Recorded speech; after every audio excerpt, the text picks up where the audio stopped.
Right, we are live, so let's see if it's come up on my side. Takes a minute or so to get live on my side. Content. Live. Right, is that the right one?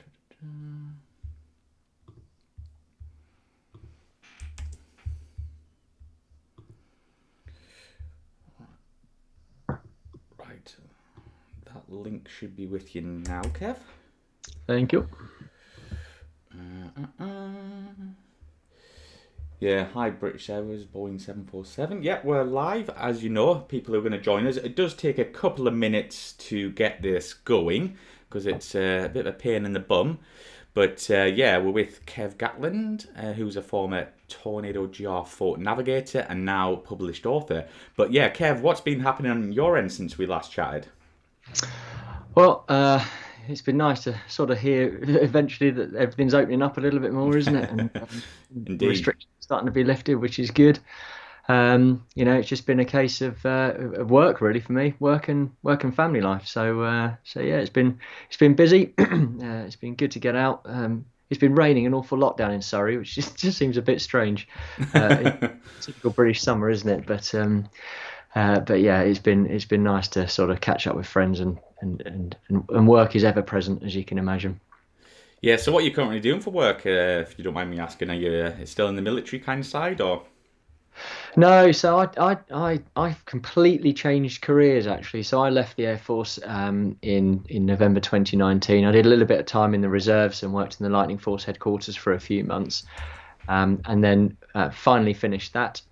And then had a complete career change and now sort of run my own financial advice and wealth management business aligned to St James's Place as well. So yeah, completely different and not something I thought I'd be doing five odd years ago. But I thoroughly love it. It's great actually being able to sort of get out and talk to people and help them with aspects of their sort of financial planning and the like. So yeah, really enjoyable, but completely different to flying in the back of a Tornado.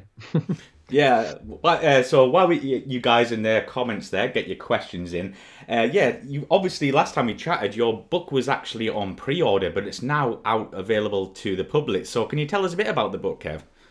Yeah, sure. So it really all came about, to be honest, because I was doing a few speaking sort of activities around either sort of Air Force places or Royal Aeronautical Society or Air Cadets and things like that. And part of that was really collating a lot of the photos and old maps and some of the stories about what we sort of had, in terms of going into it and how we developed the plan and then obviously the events on the day and how all that lot unfolded.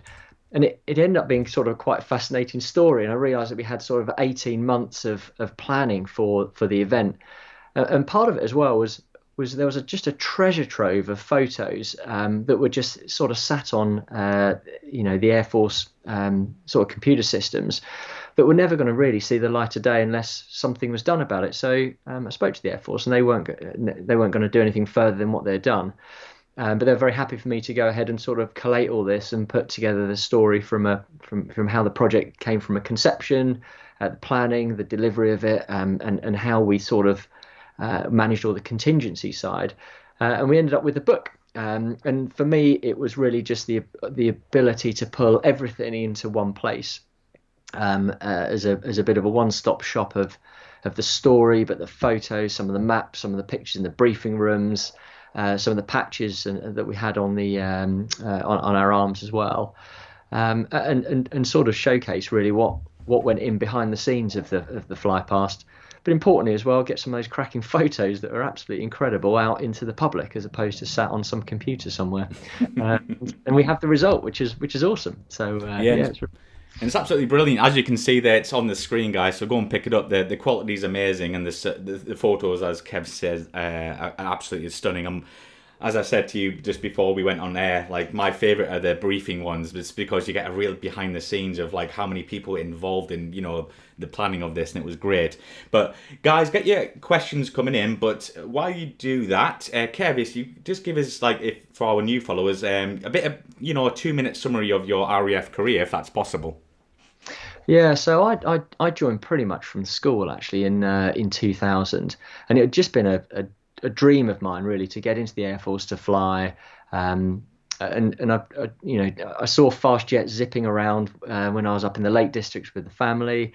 I sort of saw, obviously, I was 10, 11 years old when Gulf War One was kicking off, so I saw all of the coverage with that, and it was just a sort of a fascination of mine being in the Air Force, and the history, the nostalgia behind it, and wanting to fly in the back of fast jets. So I went through.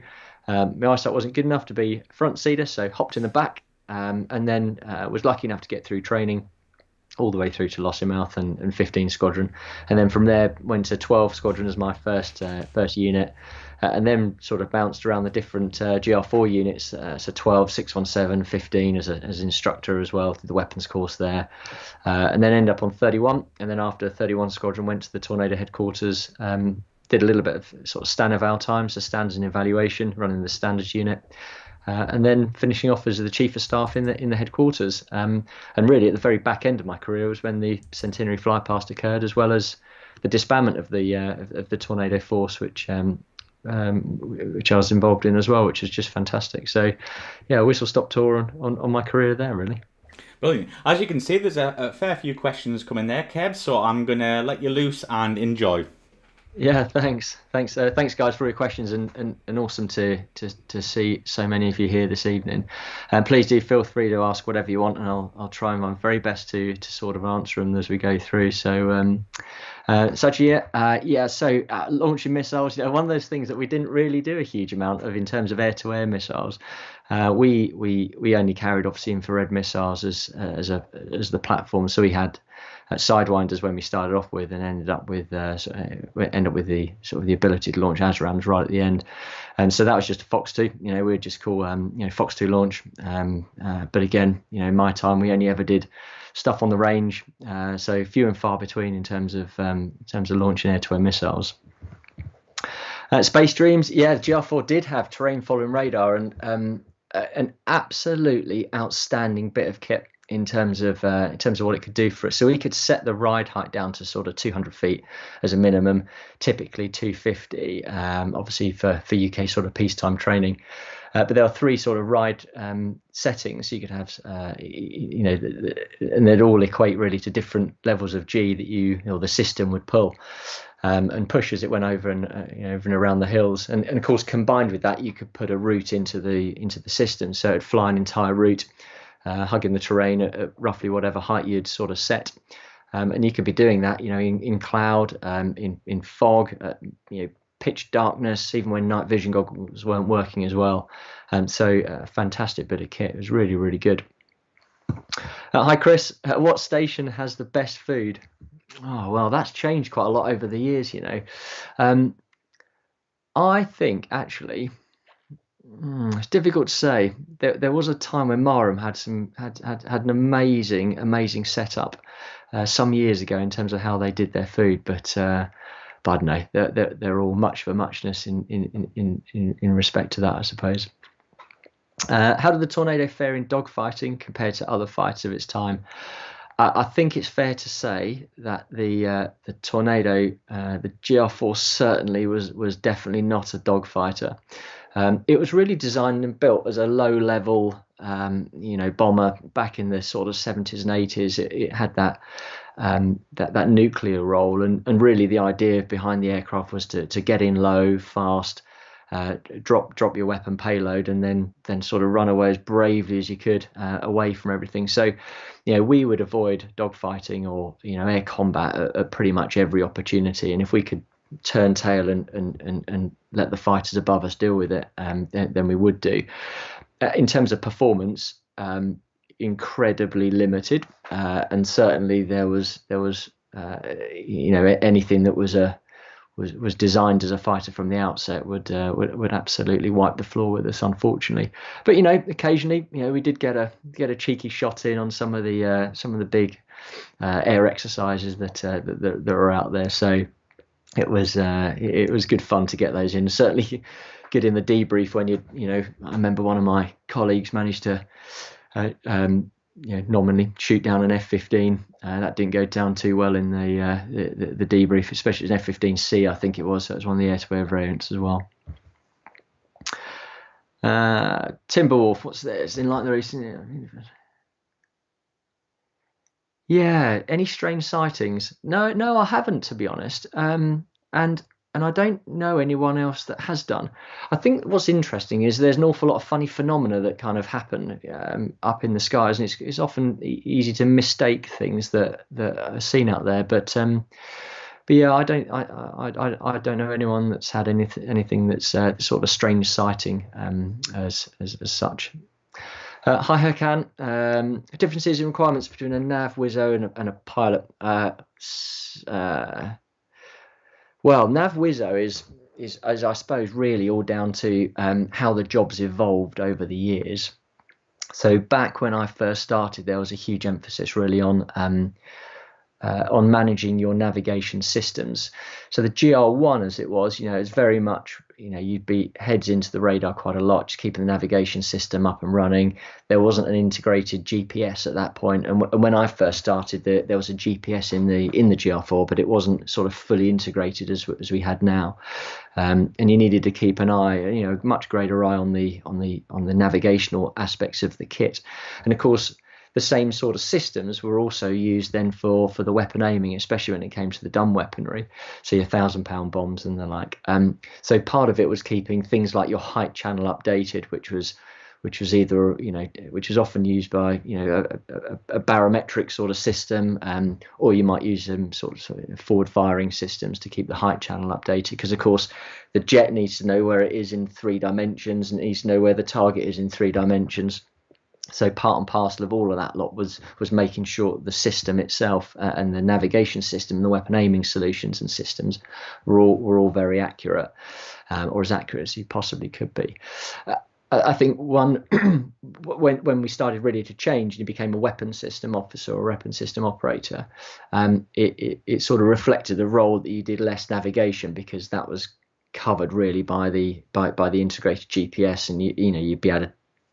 You almost didn't really need to worry too much about it, as the jet would pretty much navigate perfectly in itself. So it became much more the aspects of managing the weapons side of the equipment and what was happening with mission management and the like, rather than navigation as such. And of course, the differences really with the pilot in terms of the GR4 was you had 2 very sort of separate roles. The guy in the front or girl in the front got you to where you needed to get to, and took care of a lot of the sort of the physical aircraft management and the flying, and in the back seat you'd often do a lot more of the say mission management if you were talking to the soldier on the ground in terms of close air support type missions. Then the front seat will be managing the fuel plan, managing sort of air traffic, and of course just doing the core job of flying the aircraft safely at all times. So it was quite a good split in terms of how you sort of split up the different responsibilities within the cockpit. My first afterburner takeoff. Hi Chelsea, Chelsea Dagger. I remember my first full afterburner takeoff. It was the very first trip I had in Tornado, because like all Tornadoes, you pretty much need afterburner to get off the ground, certainly safely with the type of runway lengths that we have here in the UK. And it was with a chap called John Nixon, who happened also that year to be the Tornado display pilot, which was cool. And I just remember having a humongous grin on my face as we roared off down runway 23 at Lossiemouth. Airborne on a beautiful blue summer's day, I think it was sort of June that I was up there, and had just the most incredible feeling is sort of, you're airborne and the thing just keeps accelerating all the way through. When the afterburners went in on the ground, you put the first afterburner in and you get almost a small little nudge in your back as you could feel it light, and then you do the other afterburner and you get a little nudge and that would light. And then even as the power was advanced, it would be relatively quiet in the cockpit. But you sort of feel it as you went forward. What was interesting was when I went then flying in a Typhoon in 2018, and the power difference there was just incredible. It was that was just a dry power takeoff, so no afterburners on that one. But even with the dry power takeoff, it felt quicker than a Tornado, and certainly probably was quicker than a Tornado with the power and the weight of it. But it really, really good. Philip Neal, thanks for your comments. Josh, hi Josh. No, so we don't do basic training at Halton. That's for the airmen and airwomen. So when I began officer training, so there were two options when we came in. One was I think they called it sort of student officer entry and a direct or sort of officer cadet entry. So for me, it was straight in as a non-university graduate. But we all, whether you'd done university or not, we all started at Cranwell as and did sort of the number one mess, which was just directly opposite the college hall at Cranwell, and we spent the 6 months there from the start. So we were always at Cranwell for that initial officer training element of it, rather than going to Halton first. Cairo Art. So the most frightening thing experienced during your time on the Tornado, there's been a couple of instances, to be honest. One of the really early ones, it's still online actually. I think if you type my name in BBC News, there's an incident that myself and a chap called Pete Walker had back in I think it was 2004 or 5, something like that. But we had the nose wheel came down, but the two main landing gear stayed fully retracted. We eventually managed to get to a position where the left main gear had come down, but the right main gear had stayed up. So we were kind of concerned at that point that we would be obviously belly landing it, or wing tank landing it on the runway. But we weren't entirely sure whether we'd get problems with, say, the wingtip digging into the ground, or whether it slew off the side of the runway or anything like that. And of course, there's that option, and there's the go over the sea and eject option, because we were up at Lossiemouth at this point as well. So it was a bit of a worrying time as we're sort of coming into final approach landing, knowing that we've only got 2 out of the 3 landing gear wheels down, and as we sort of landed, the tank itself on the right hand side, that's the bit that rested on the runway rather than the wingtip, which was really good. And we didn't have outboard stores like BOSPODs or ECM or anything like that, which is good news as well. But what it did do was then kind of create a bit of a hole in the bottom of this fuel tank, which as we came to a stop, because we took the approach end cable as well at that point, there was a big old fireball which sort of erupted on the right hand side just as the canopy was coming up, and then the wingtip sort of stuck in the air, and you're now sort of 20 feet up off the ground and with all your kit on, but the right hand side of the aircraft, it looks like it's on fire. So that was a fairly worrying moment as we sort of hopped off the wing from a fair height, and sort of ran away bravely from our aeroplane. But thankfully the firefighters were there pretty quickly and put any sort of flames out. Other worrying moments have just been things that I think a lot of people that happens infrequently, but you train for them a lot in the simulator. Things like fire captions, or I think I had a fuselage fire caption warning, and things like that. So it's mainly emergencies that are quite scary, I suppose, when you're dealing with them in sometimes. Hakan, what are the negatives with having the Typhoons taking over after the GR4? I think they're just. I wouldn't say there's negatives. I mean, they're just different aeroplanes of different eras, and the Typhoon is incredibly capable. and it's becoming ever more capable as the upgrades kind of go through the system. I think, like all these things, when something first comes into fruition, it first enters service, there's going to be a whole raft of teething problems because it's new technology that's being deployed with people that have got limited experience on these things, and new military technology is never sort of at the end stage when it arrives. It's always at the beginning.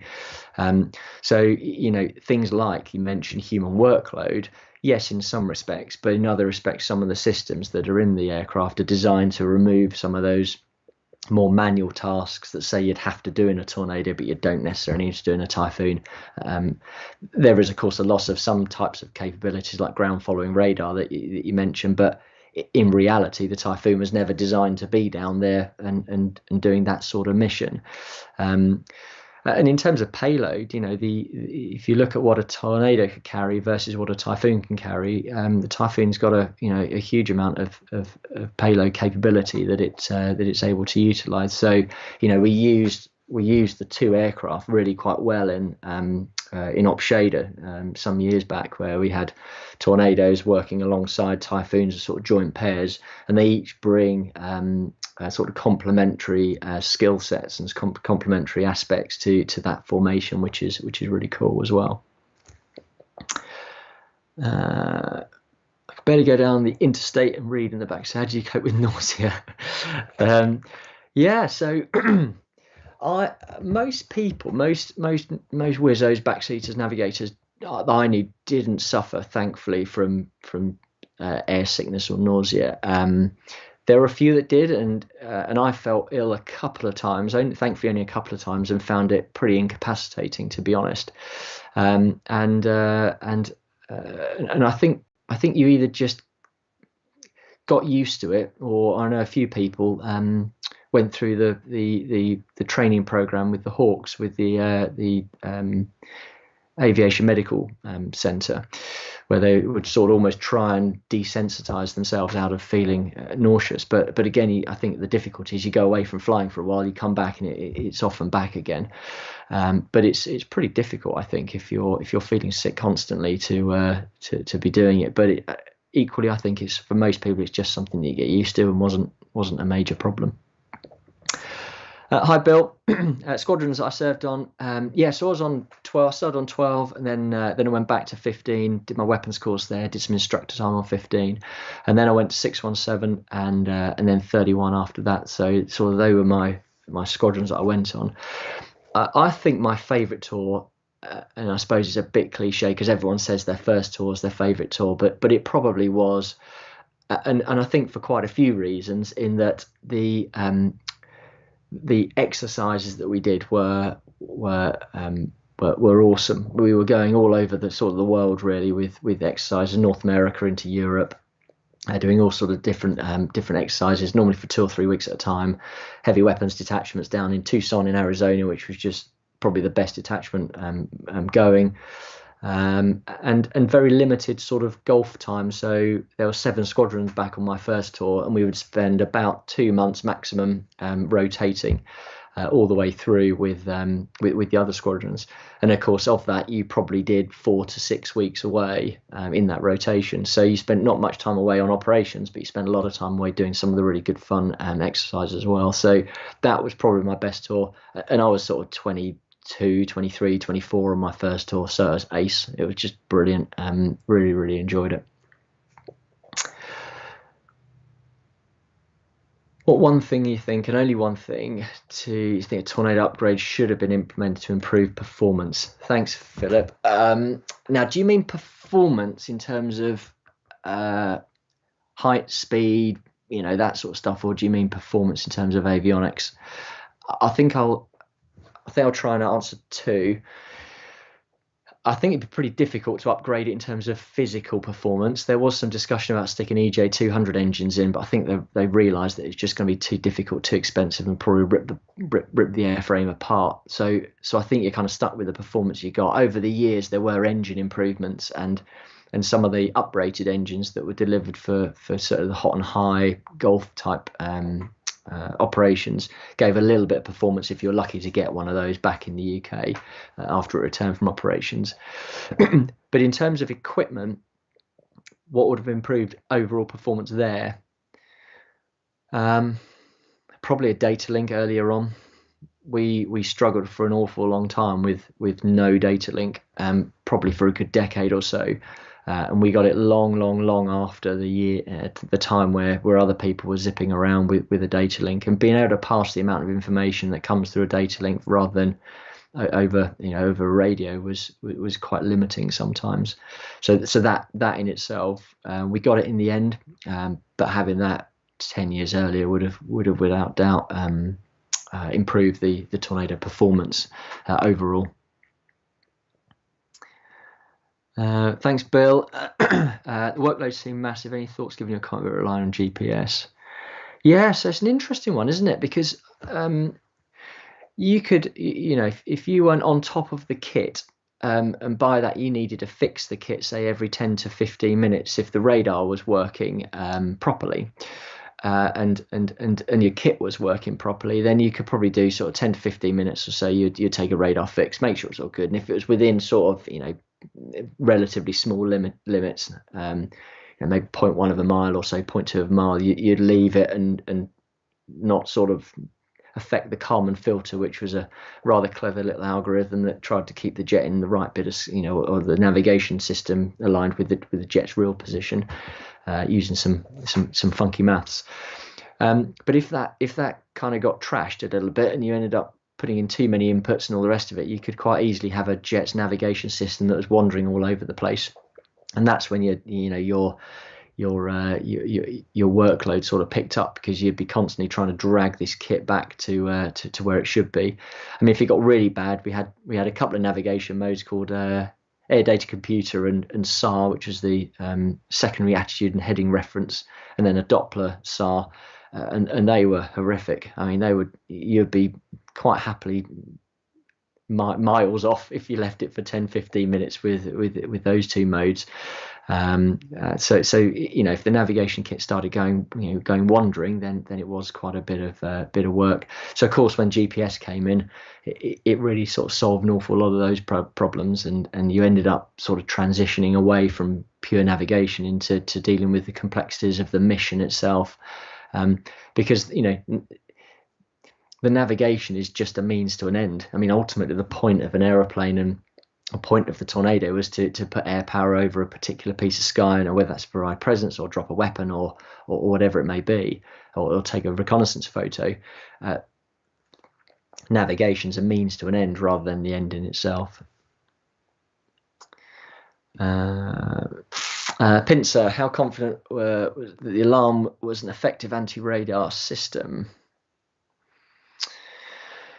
Yeah, well, it's difficult to it's difficult to know, isn't it? Because a lot of the manuals and the books often showed high effectiveness, but there was limited evidence, I suppose, when you looked at it all, and it was more, say, hearsay evidence or trials work that you'd rely on as to whether it was an effective system. We would never rely on the fact that alarm would destroy in toto a radar system. So you utilised all the other methods that you'd have, and for us, typically things like terrain screening for as long as possible. Understanding or trying to understand the limitations of some of the surface-to-air missile systems that were out there as well. And obviously just being part of a package which would hopefully incorporate sort of electronic jamming as well. In terms of the specialized ECR sort of setup that the Germans and Italians had, again, I think very role specific and probably very good at what they did, but in terms of how effective it actually was, it's very difficult to say, unfortunately. Hey, Hakan again. How's the training changed between now and when we started?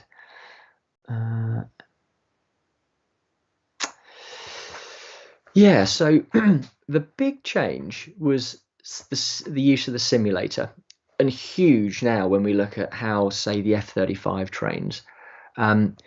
When I started, the simulator was used, once every, say, 2 months to do a quick emergencies simulator check ride to sort of tick the I've done an emergency sim a sortie, and we pretty much didn't use the sim for anything else other than that. A lot of the evolution of that came from a reduction in flying hours, but also I think an understanding that the sim could also deliver some really, really good training over and above, say, what you could deliver airborne at often a fraction of the cost. And so we started using it a lot more, and it really came into the fore. We started looking into Afghanistan and looking at training the crews for things like hot and high operations, because Kandahar was up at sort of 3,500 feet or so, and how would you train for aircraft performance without actually being there when it's 45 or so degrees outside and you're 3,500 feet up, and the jet performs incredibly differently, but you could model some of that and put that into the simulator.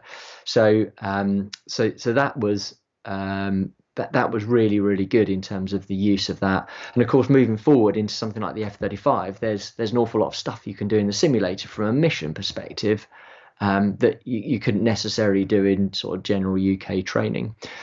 So the flying the sorties on the ground became much more valuable, I think, than you could imagine. But there's no substitute, I think, for physically getting into the air and being immersed in that environment and dealing with the unpredictable nature of flying generally. So I think there's a really good balance between the use of the simulator and sort of live flying.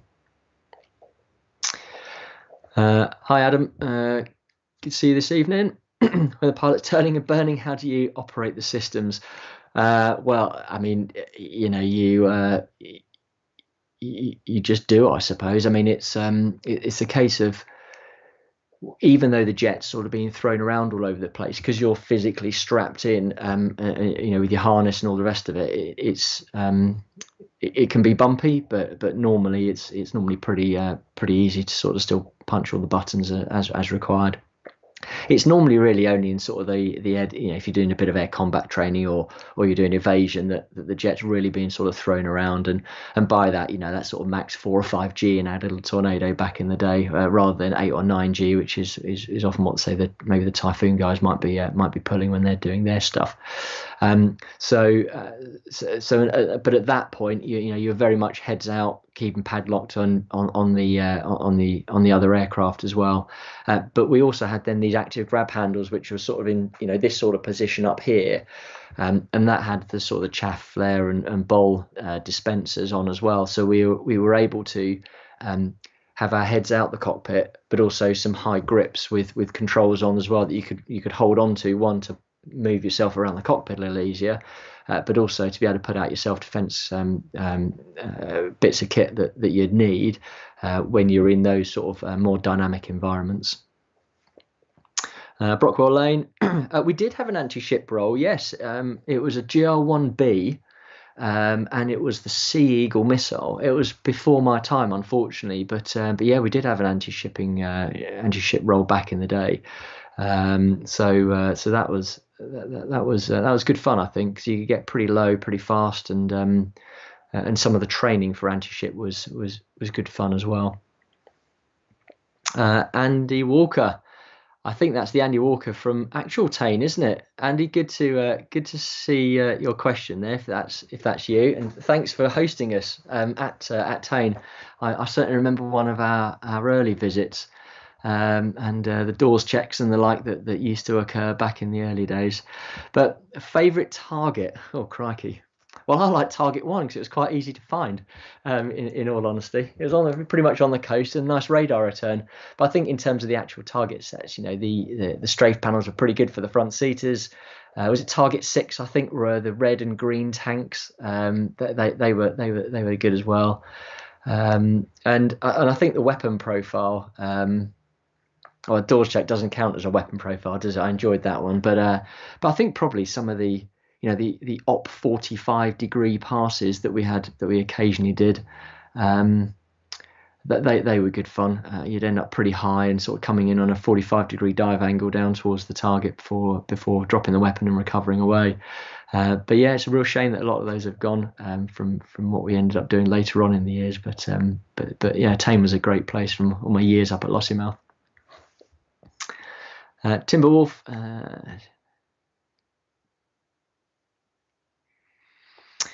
Yeah, probably a fair comment. I think it's probably a perception of threat from the 60s and 70s, or 70s and 80s, in terms of it was for us in the UK the long range bomber threat. So therefore, you could afford almost to have an interceptor, because there wouldn't necessarily, I suppose, be Russian fighters that would be sort of joining them all the way around and the like. So quite possibly, it's.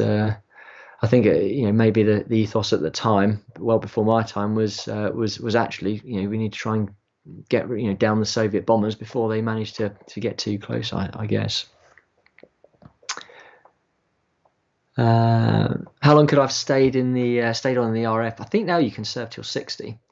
So the contracts, it wasn't really contracts as such, more for officers. It was more sort of short service and permanent commissions. So when I signed up, I had a permanent commission, which was 16 years or the age 38, whichever's later. That's slightly changed now. But then I think in theory you got to, providing you passed beyond the flight attendant, you could then stay all the way through to your 60. Or you'd enter sort of a professional aviator route and stay in from there as well. So it was pretty much, there was often jobs there. I think it became different when you got up to the sort of the starred ranks of the seniors, because they were more so filling individual jobs. There was normally enough jobs for all of us to remain in for as long as we wanted to, really. But yeah, you could stay up to age 60. The Freckle Puny, hi there too. One thing would you love to have more in the Tornado? Range? Oh yeah, that's a crap. You know what? We were really well served with range on the whole with the Tornado. So even on a basic small tanks full of fuel, you'd have about 7.5 tons. And even at low level, you could probably do about an hour 45 or so with, or an hour and a half, depending on what you were doing for that. Load it up with some, the big tanks, the 2250 litres, stick it at medium level. You could be going for quite some time. And if anything, we ran out of oil before anything else with a couple of air turbo refueling slots. So we were maxed out at about 8 hours or so, but that was long enough. But to be honest, sat on the bang seat. In terms of what would I like to have more of? Everyone wants more weapons, I suppose, but I think it would be more performance. And certainly the front seaters would have, and us, we're sat in the back as well, aren't we? Crikey, we would prefer more performance, more power, and of course things like Afghanistan, where you've got the high terrain there, you're struggling to air refuel at sort of just over 20,000 feet or so. It would be really nice to be up refueling at 30,000 feet, because again, you're even further outside the threat area. But you're also able to burn less fuel up there generally when you're at the higher ranges. Although, of course, the caveat with that is it doesn't really matter when you're going down the other side, and you are and you're needing to use your targeting pod to track what's going on the ground as well. Figmo, similar. Yeah, interesting. F35 and Typhoon synergy. I honestly don't know. I think they are just so different in terms of. But then so was Tornado and Typhoon. I mean, feasibly, yeah, absolutely, they could work together.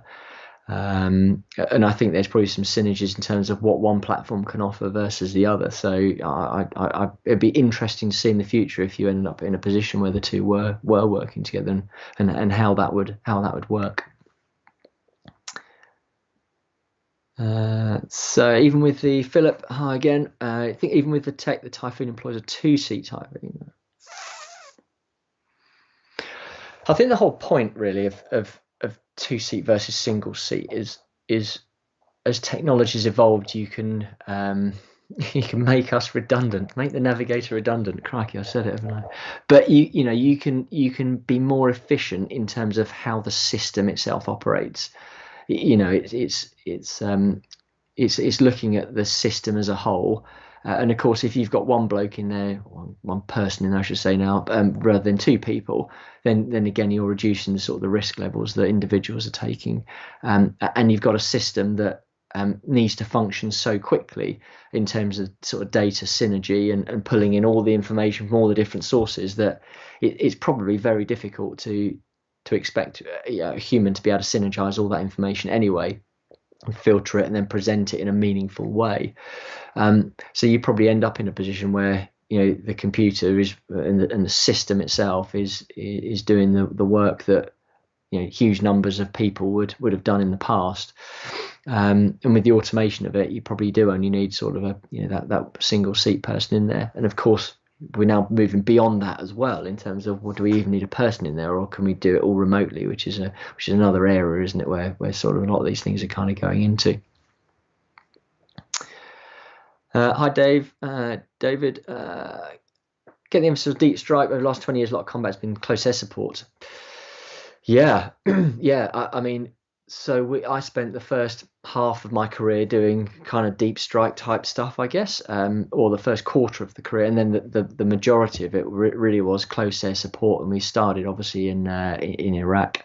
And actually, from about 2003-4 onwards, that was pretty much the prime focus. So it took quite a bit of time for us to transition from a lot of those roles, although we kept a lot of them, but actually focused a lot more on the close air support. Again, the platform itself, and we had the tiled 400/500 targeting pod at the time, were not optimized in any way, shape or form for medium level operations and the like. But then we got the Lightning pod, which was much, much better. The JED obviously is still relatively limited, but actually operating that 18 to 20,000 foot height block, which is typically where we'd be, the pod actually worked pretty well. So things like the range that you mentioned, the fuel capacity were really, really good, and we would often be there in excess of other platforms that would need to nip off to the refueling tanker earlier. And also, I think because there were two of us, you could again split the workload. So typically the back seater, so myself would be talking to the person on the ground, and giving all my attention to the pod, and the front seater would be managing the airspace, flying the aircraft, ensuring all the sort of that the navigational side of what's going on in the wider aspects were taken care of, leaving the person in the back to be able to focus on speaking to the person on the ground and delivering the very best service from a from an oversight perspective and potentially subsequent weapon delivery and the like. So yeah, two seats are great for that, and it was a cracking close air support platform as well. Thanks, Pincer. It's really kind, buddy. No, Tornado is very good. It is. I'm glad you agree. How large was the drift on the inertial nav system in average following 10, 20, 30 minutes of flying? Yeah, so they varied quite a bit. And, some aircraft were much better than others. We used to have an alignment procedure on the ground, and often the longer, I think it's called stand fixing back in the day, but we used to, the longer you could leave it, and if you had a couple of movements on the ground, the stand fixing would get better. And if your inertial nav system was good, sometimes you could go for quite happily half an hour without needing to update it via the radar. If it was off, I've seen the jet zipping going down the navigation kit, going down the runway and going somewhere different, and the jet's still on the tarmac, and you've obviously got a navigation problem there and all the rest of it. So it really did sort of depend on what aircraft you had and what inertial nav kit you had. But yeah, we would often look to update the kit maybe every sort of 10 to 15 minutes. We'd look at the errors that were generated from the radar system, and if they were sufficient enough, we'd accept them into the kit. But if they're relatively small, we'd just leave it, because obviously the navigation kit is doing what it's designed to do, which is great. Jack is smiling. Thank you. What's your best day flying?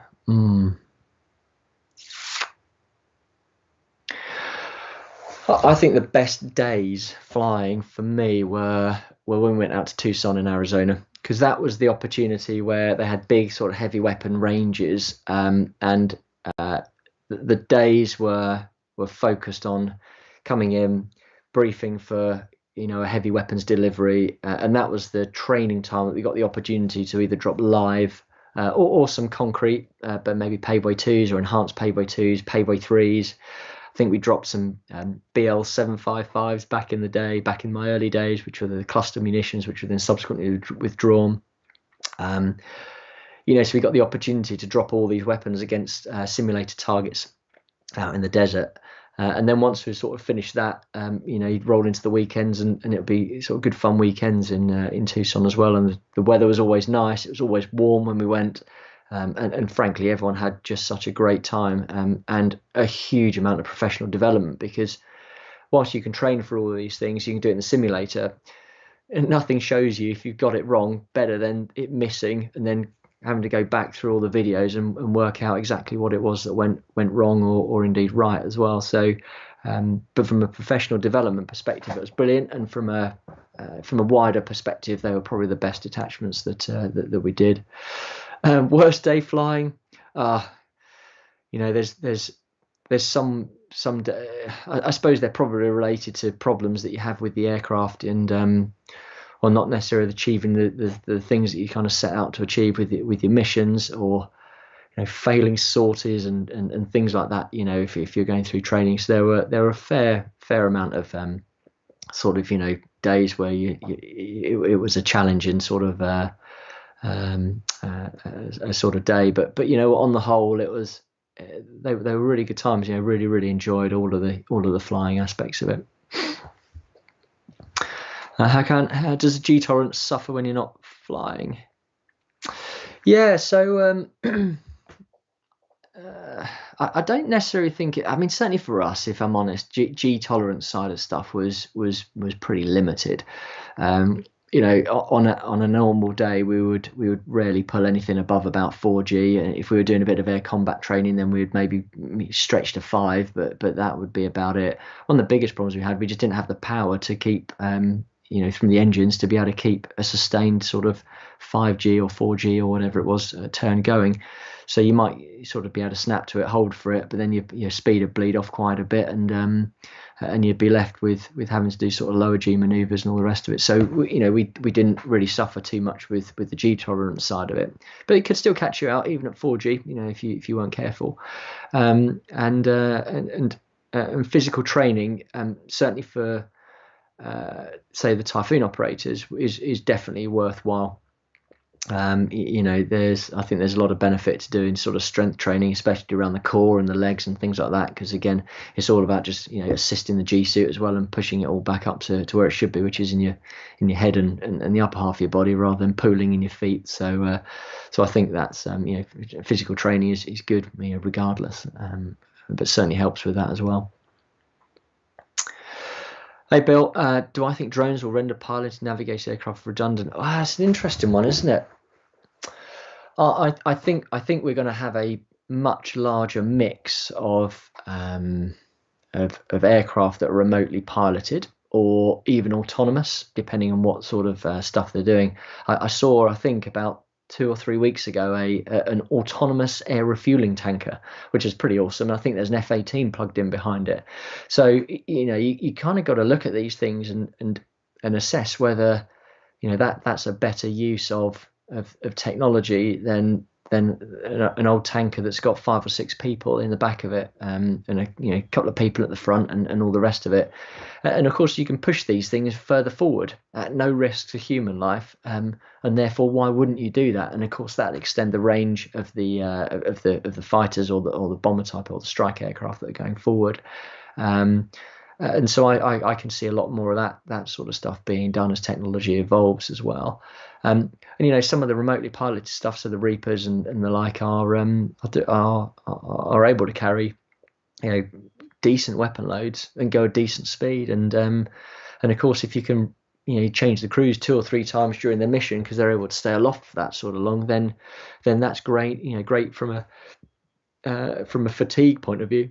And also being able to keep eyes on a particular target for hours and hours and hours, as opposed to having to hand over and swap over aircraft as aircraft run out of fuel and kind of crews get tired as well, I suppose.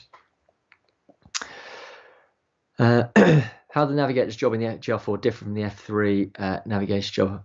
Well, in the GR4, we actually did a job as opposed to the F. Oh, I only check. Completely different. You know, the F3 was obviously a fighter interceptor rather than the GR4. So, you know, the setup of the back seat was very different.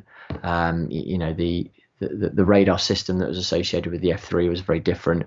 So there were completely different jobs. There was the core aspects of getting the jet in the right piece of sky and doing the navigational side of it. But in terms of what you did once you were in sort of your mission bubble as opposed to your transiting your navigational bubble were fundamentally different as well. Phil, soft pink squidgy thing irrelevant in the grand scheme of things. No, you know, I still think there's a place for the brain, you know, in all these things. Yes, you may well have a computer that is able to see and react to something, but I think that some of it is far more nuanced than certainly current technology is able to sort of process. And certainly when I think you're dealing with you know, aspects of I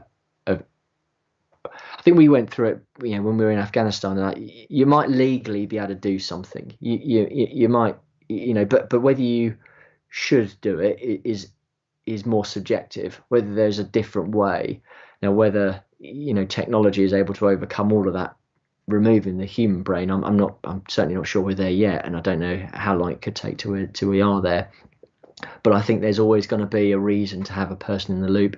And even these remotely piloted aircraft, you know, they're out there. They've still got people that are looking and doing stuff. They're just not physically sat in the aircraft at the time, or, you know, where the aircraft is physically. But there are people that are, you know, back watching and making the same sort of judgment calls that you'd be doing if you were in the aircraft itself. So no, I don't think it is. It has been made, you know, tech has made the brain, you know, or the human irrelevant in the grand scheme of things at all. I think there's still a place for it, without doubt. David, yes, we did train with some non-NATO forces. Yeah, I think, you know, we had various sort of people, various non-NATO, I think, units come over. Not many. It was mainly NATO, but occasionally we did. And you know, I said the big flag exercises, they're all incredible. You know, the red flags, the green flags, black flags, you know, that we did. They're all really good. In terms of ones that stand out, you know, I think we did a great. I can't remember which color flag it was. It was a green, but it was up in Alaska, and that was absolutely brilliant. You know, wide open airspace and really good fun, and really strange to be night flying when it's not really night, and having a barbecue at 4 o'clock in the morning, and, you know, it's still as bright as a you know, a spring afternoon in the UK. Timberwolf, can you speak about any particular mission in Iraq?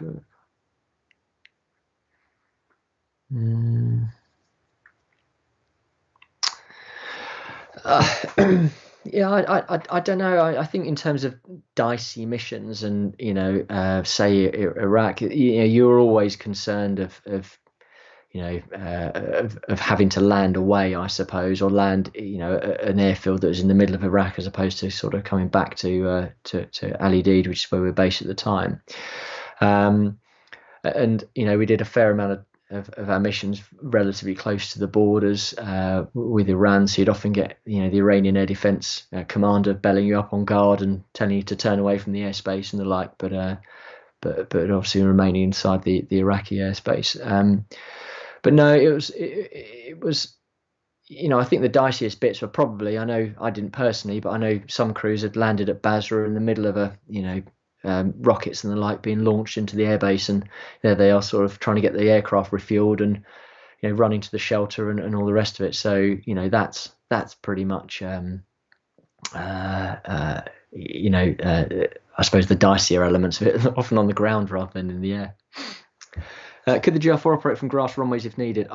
You know what, I don't think it probably could, to be honest. I've not known one to operate from a grass runway. I'm sure they've done a trial, but I'm not sure it'll probably be a particularly great operating service from it.